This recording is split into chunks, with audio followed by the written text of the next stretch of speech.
सहयोग के रूप में हमारे चैनल को सब्सक्राइब करें, वीडियो को लाइक, कमेंट व शेयर करने की कृपा करें ताकि हमें आगे कुछ और नया करने की प्रेरणा मिले और आप इस शांति और नैतिकता की उपलब्धि के यज्ञ में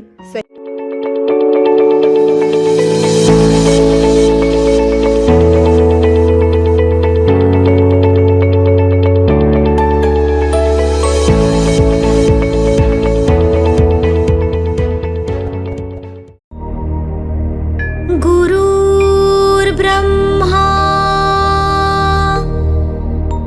गुरुर्विष्णु गुरुर्देवो महेश्वरा गुरुर्साक्षात् परब्रह्मा तस्मै श्री गुरुवे नमः। तस्मै श्री गुरुवे नमः। दोस्तों, भारत में प्राचीन काल से ही गुरुकुल परंपरा रही है और इस परंपरा को शिक्षकों ने निरंतर समृद्धि बनाने का प्रयास किया है। भारत अतीत से अनेक प्रकार के ज्ञान एवं दर्शन का विश्व में सिरमौर रहा। इस गौरव को दिलाने कोई और नहीं बल्कि हमारे गुरु शिक्षक ही थे। प्रियजनों, भारतीय समाज में शिक्षक को गुरु की उपाधि से विभूषित किया गया है। अंधकार से प्रकाश की ओर ले जाने वाला गुरु ही कहलाता है। शिक्षकों की दूरदर्शिता, त्याग, सच्चरित्रता, संपन्न एवं आर्थिक प्रयास का ही परिणाम था कि जब विश्व में अनेक देशों में असभ्यता बृहद स्तर पर कायम थी, उस समय तक्षशिला एवं नालंदा विश्वविद्यालय सर्वश्रेष्ठ विद्यालय के रूप में मौजूद थे और विश्व के आकर्षण केंद्र थे। यहाँ विश्व के कोने कोने से विद्यार्थी आते थे और विद्या अध्ययन करते थे। संत कबीर जी ने भी गुरु के बारे में कहा है कि गुरु गोविंद दौड़ खड़े काके लागो पाए, बलिहारी गुरु आपकी गोविंद की दिखाई। आदि सज्जनों, माता पिता की बात बच्चे के चहुमुख विकास में सबसे बड़ा किसी का योगदान है तो वह शिक्षक का ही होता है। शिक्षक एक बहुत बड़ा समाज सुधारक होता है। बच्चों के भविष्य के निर्माण का वह एक शिल्पी होता है। शुरू से ही ये माना जाता है कि शिक्षकों में इतनी शक्ति होती है कि वह समाज की दिशा और दशा को बदल सकते हैं। भारत का अतीत इस बात का साक्षी है कि समाज के परिवर्तन में गुरुओं ने ही महत्वपूर्ण भूमिका अदा की।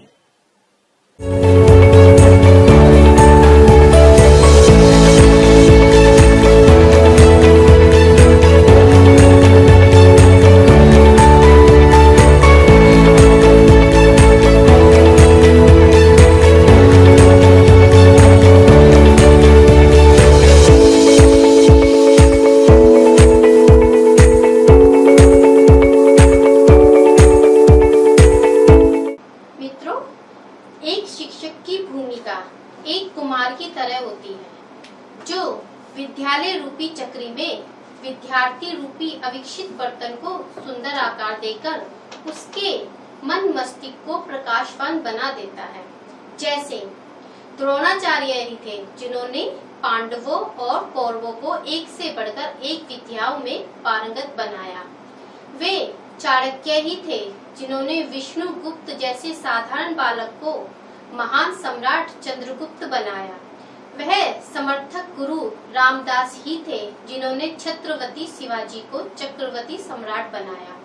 गुरु की कृपा से ही साधारण नरेंद्र स्वामी विवेकानंद बने। ऐसे ही गुरुकुल की तपस्वी से भगवान राम व भगवान कृष्ण को भी गुजरना पड़ा। प्रिय दोस्तों, 5 सितंबर शिक्षक के सम्मान का दिवस है। इस दिवस की शुरुआत भी एक महान शिक्षक की दुर्दशा एवं हृदय की विशालता को इंगित करती है। वे थे सर्वपल्ली डॉक्टर एस राधाकृष्णन, मूर्धन्य, विद्वान, सुविचार, शिक्षाविद एवं शिक्षक डॉक्टर सर्वपल्ली राधाकृष्णन जब देश के राष्ट्रपति बने तो उनके कुछ शिष्य उनका जन्मदिन 5 सितंबर मनाने के लिए राष्ट्रपति भवन गए। वहां पर जब राधाकृष्णन को ज्ञात हुआ कि ये लोग उनका जन्मदिन मनाने आए हैं तो उन्होंने उन लोगों से कहा कि बजाय इसके कि आप लोग जहां मेरा जन्मदिन मनाएं, अच्छा तो यह होगा कि हम सभी मिलकर शिक्षक समुदाय के प्रति अपना आभार प्रकट करें, क्योंकि उन्हीं के बल पर हमें ज्ञान प्राप्त होता है और हम जीवन में आगे बढ़ते हैं। तभी से 5 सितंबर 1962 से शिक्षक दिवस मनाने की शुरुआत हुई। प्रिय बंधुओं, वैसे विश्व में हर देश में अलग अलग शिक्षक दिवस या टीचर डे के नाम से मनाया जाता है। भारत में भी वेद व्यास जी के जन्म उत्सव पर गुरु पूर्णिमा के रूप में मनाया जाता है। यह दिवस कहीं भी हो और किसी दिन भी हो, संदेश एक ही होता है कि हम गुरु का आदर करें और उनमें आस्था रखें। गुरु और शिष्य की परंपरा को जीवंत बनाए रखने में इस दिवस को महत्व योगदान दें। हमारे समाज में गुरु के प्रति अपार श्रद्धा है तथा यह विश्वास बना हुआ है कि गुरु के बिना ज्ञान की प्राप्ति संभव नहीं है।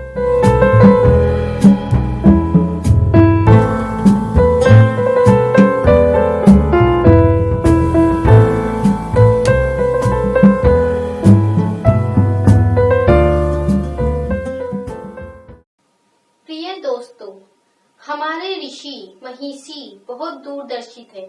शिक्षा के महत्व को समझते और जानते थे कि शिक्षा कैसे सुदृढ़ ढंग से प्राप्त की जा सकती है। इसका ज्ञान उन्हें भली भांति था। इस हेतु उन्होंने विद्या अर्जुन की अवधि 25 वर्ष तक निर्धारित की थी।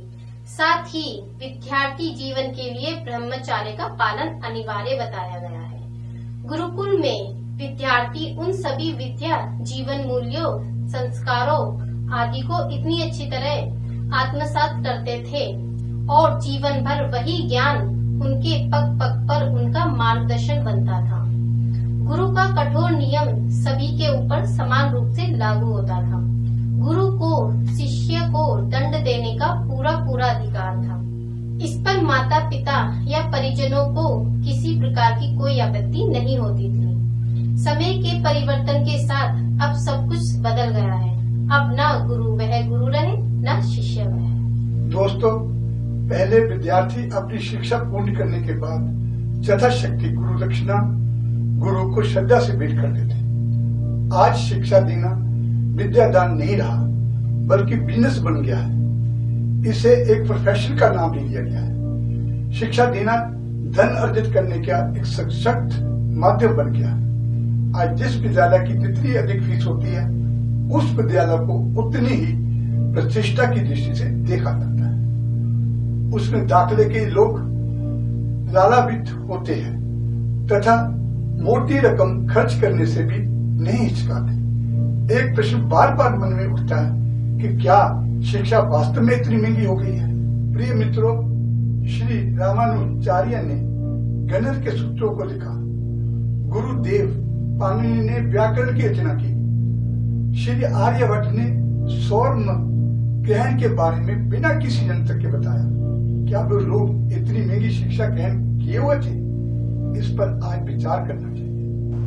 आज अध्यापक एवं छात्र में वह रिश्ता नहीं रह गया है जो पहले गुरु और शिष्य में होता था। अध्यापक और विद्यार्थी केवल पढ़ने और पढ़ाने तक सीमित हो कर रह गए हैं। इसके सिवा इनमें कोई और संबंध नहीं है। नई पीढ़ी को इसका कोई भान नहीं है। आज शिक्षक अधिक से अधिक धन कमाने में व्यस्त रहते हैं। ट्यूशन की एक नई चलन सी चल पड़ी है, जो अधिकांश छात्र इसे अनिवार्य मानने लगे हैं। इसके लिए वही शिक्षक ट्यूशन के रूप में सैकड़ों रुपया प्रति विषय के रूप में ले रहे हैं। दोस्तों, आज शिक्षा व्यापार बढ़ गई है, विद्यालय व्यवसाय केंद्र, अतः इसमें सात्विकता व आत्मीयता समाप्त हो चुकी है। फिर वह बच्चे को संस्कार, जीवन मूल्य, आध्यात्मिक आदि का ज्ञान कैसे कराया जाएगा? क्या ऐसा सोचना ठीक है? विद्यालय में बच्चे अब तरह तरह की उद्दंडता एवं व्यभिचारिता सीख रहे हैं। क्या ऐसे वातावरण में एक सुदृढ़ समाज की स्थापना संभव है? क्या ऐसे बच्चों को हम ये उम्मीद कर सकते हैं क्या वे अपने कर्तव्य का निर्वाह कर पाएंगे? जब तक एक पीढ़ी बचपन में ही ब्रेन वॉश कर प्रदूषित कर दिया जाएगा तो फिर एक संस्कारित समाज की कल्पना मात्र कल्पना ही रह जाएगी। फिर बच्चे माँ पिता गुरु की महानता को कैसे ज्ञान पाएंगे? भारतीय जीवन मूल आदर्श को कैसे जीवन में उतारेंगे? भारतीय धरोहर जीवन जैसे कैसे रहेगा? ऐसे बहुत से प्रश्न हैं जिस पर हर भारतीय को सोचने और विचार करने की आवश्यकता है। सरकार को भी इस दिशा में नए कदम उठाने की आवश्यकता है। इस क्षेत्र में आई अनेक विसंगतियां सरकार की उदासीनता एवं लचीलेपन के कारण ही है। एक तरफ अध्यापक सरकारी अपेक्षा की शिकार है तो दूसरी तरफ शिक्षक स्वयं अपने कर्तव्यों के पालन के प्रति ईमानदार नहीं है। यदि हम वास्तव में एक संस्कृत और सभ्य समाज बनाना चाहते हैं तो सबसे पहले हमें अपनी शिक्षा पद्धति को सुधारने की आवश्यकता है। इसके लिए नितांत आवश्यक है उसे गुरु और शिष्य की सात्विक परंपरा को पूर्ण स्थापित किया जाए और गुरु और शिष्य के संबंध में मित्रवत होने के साथ साथ उनके मध्य एक सीमा रेखा निर्धारित की जाए। विद्यालयों में अनुशासन एवं सदाचरणों पर विशेष बल दिया जाए। इसके लिए आवश्यक है कि आध्यात्मिकता को भी लागू किया जाए। बच्चों के लिए एक सीमा तक दंड का भी समान रूप से प्रावधान हो जाए। माता पिता को भी इस प्रतिक्रिया में पूरा सहयोग देना चाहिए। शिक्षा और शिक्षकों में एक रूपता हो, विद्यालयों का क्षेत्रीकरण या स्थानीयकरण हो ताकि सभी बच्चे अपने क्षेत्र के विद्यालयों में शिक्षा प्राप्त कर सकें और सभी शिष्य समान शिक्षा और समान सुविधा उपलब्ध कर सकें। इंडियन पीस मिशन एवं इंटरनेशनल पीस मिशन का यही मत है कि शिक्षित होने का अर्थ असभ्य होना कदापि नहीं है। जो शिक्षित हैं और असभ्य हैं वह समाज के निर्माणकारी कार्यों में न लगकर विघटनकारी कार्य में तल्लीन है। उन्हें भी शिक्षक श्रेणी में नहीं रखा जा सकता। मिशन इस दिशा में प्रयास रत है कि भावी पीढ़ियों में नवीनतम ज्ञान हो, इसके साथ ही आचरण एवं व्यवहार, भारतीय संस्कृति, संस्कार, जीवन पद्धति, माता पिता व गुरु व अपने शिष्यों के प्रति आदर भाव बना है। यदि हर माँ बाप अपने बच्चों को संस्कार दे तथा शिक्षा अध्यापन करने को नौकरी न समझकर शिक्षक दान समझे तो निस्संदेह समाज को सुधारने के लिए किसी अन्य व्यवस्था की आवश्यकता नहीं पड़ेगी। समाज अपने आप सुधरता चलेगा। अंत में मैं यही कहूंगा, गुरु पारस का अंतरो जानत है सभी संत, वह लोहे को कंचन करे, कहलाए वह महान। इन्हीं शब्दों के साथ राष्ट्र के विकास और उन्नति के शिखर पर ले जाने वाले सभी शिक्षक अध्यापकों को इंडियन और इंटरनेशनल पीस मिशन की ओर से बधाई और शुभकामनाएं। जय भारत और वंदे मातरम। सर्वम सर्वस्य सर्वेषां भवतु।